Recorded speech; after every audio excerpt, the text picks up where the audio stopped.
pada zaman dahulu kala, di atas suatu bukit kecil yang jauh dari pemukiman penduduk di daerah Kalimantan Barat, hiduplah seorang janda yang sangat miskin bersama dengan anak gadisnya.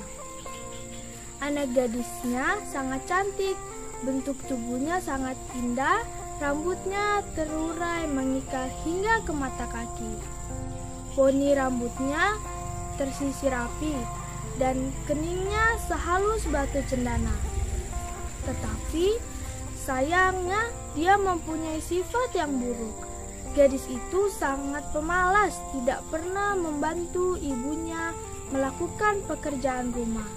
Kerjanya hanya bersolek setiap hari. Selain pemalas, anak gadis itu juga manja sekali. Setiap kali dia meminta sesuatu harus dia kabulkan, tanpa memperdulikan keadaan ibunya yang miskin. Setiap hari mesti membanting tulang mencari sesuap nasi. Pada suatu hari, anak gadis itu diajak ibunya turun ke desa untuk belanja. Pasar desa itu sangat jauh, sampai mereka harus berjalan kaki yang cukup melelahkan.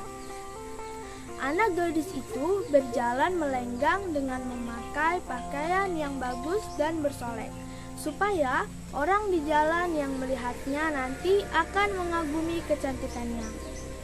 Sementara ibunya berjalan di belakang sambil membawa keranjang dan pakaian yang sangat dekil. Karena mereka hidup di tempat terpencil, tidak seorang pun mengetahui bahwa kedua perempuan yang berjalan itu ialah ibu dan anak. Saat mereka mulai memasuki desa, orang-orang desa memandangi mereka. Mereka sangat terpesona melihat kecantikan anak gadis itu, terutama para pemuda desa yang tidak puas-puasnya memandangi wajah gadis tersebut. Tetapi saat melihat orang yang berjalan di belakang gadis itu, sungguh kontras keadaannya. Hal tersebut membuat orang bertanya-tanya. Di antara orang yang melihatnya itu, seorang pemuda mendekati dan bertanya kepada gadis tersebut. "Hai gadis cantik, apakah yang sedang berjalan di belakang itu ibumu?" tanya pemuda tersebut. "Bukan," katanya dengan angkuh. "Dia adalah pembantuku," kata gadis itu. Kedua ibu dan anak tersebut kemudian meneruskan perjalanan. Tidak seberapa jauh, mendekati lagi seorang pemuda dan bertanya kepada anak gadis tersebut. "Hai manis, apakah yang berjalan di belakang itu ibumu?" "Bukan," jawab gadis itu dengan menegakkan kepalanya. "Dia adalah budakku." Begitulah setiap gadis itu bertemu dengan seseorang di sepanjang jalan yang menanyakan tentang ibunya. Selalu jawabannya itu, ibunya diperlakukan sebagai pembantu atau budaknya. Pada mulanya mendengar jawaban putrinya yang durhaka, bila ditanya orang, si ibu masih bisa menahan diri. Tetapi setelah berulang kali didengarnya jawaban yang sama dan yang sangat menyakitkan hati, akhirnya si ibu yang malang itu tak bisa menahan diri. Si ibu pun berdoa, "Ya Tuhan, hamba tak kuat lagi menahan hinaan ini. Anak kandung hamba sangat teganya memperlakukan diri hamba sedemikian rupa.